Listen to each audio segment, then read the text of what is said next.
I want to show you a kind of magic most people walk past. Wetlands. They look like puddles on a map, but they're life support systems for our planet. Let me take you to 3 lakes. First stop, Sambhar Lake in Rajasthan, India. It's India's largest inland salt lake, a bright shimmering bowl in the desert. When the timing is right, the lake turns pink with flamingos. Why pink? Because of tiny brine shrimp and algae the birds feast on. A whole food web appears because shallow, salty water slows down, warms up, and explodes with life. That's wetland magic.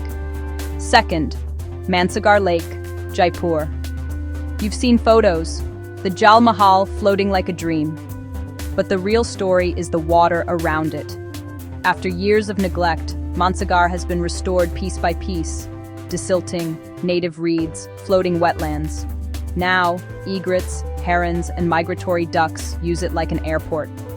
Each winter, it's a rest stop on an ancient flyway. Birds don't need perfect. They need safe, shallow, and alive. Third, Lake Ontario, Toronto's waterfront.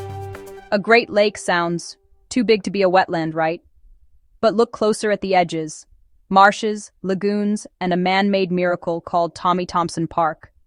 Decades of careful design turned rubble into reeds. Terns nest. Warblers refuel. Turtles bask. Beavers engineer.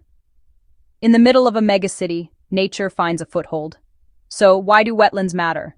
For birds, they're pantries, nurseries, and safe hotels. Shallow water grows plants. Plants grow insects. Insects feed chicks. Stop the chain at any point, and the migration collapses. For climate, wetlands are carbon vaults. Peat, mud. Roots lock away carbon faster than most forests. They also act like giant sponges, soaking up storms, slowing floods, recharging groundwater. When seas rise or rain dumps, wetlands buy us time. But here's the problem: pollution, encroachment, drainage. When we dump sewage into Mansagar, birds swallow toxins.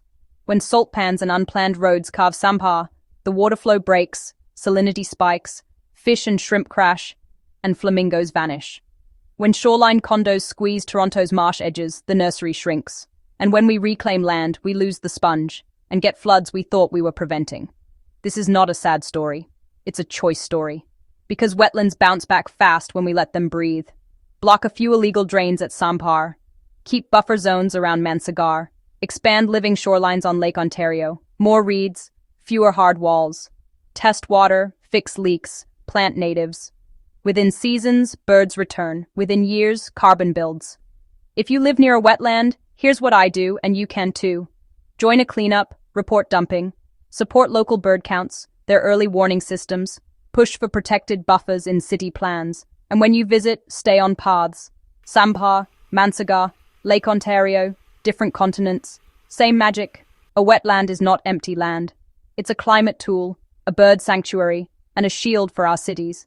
Give wetlands a little space, and they give us air, safety, and a front row seat to migration season. That's a trade I'll take every time. So next time you see a marsh, don't call it a swamp. Call it what it is, a lifesaver. And let's keep it alive.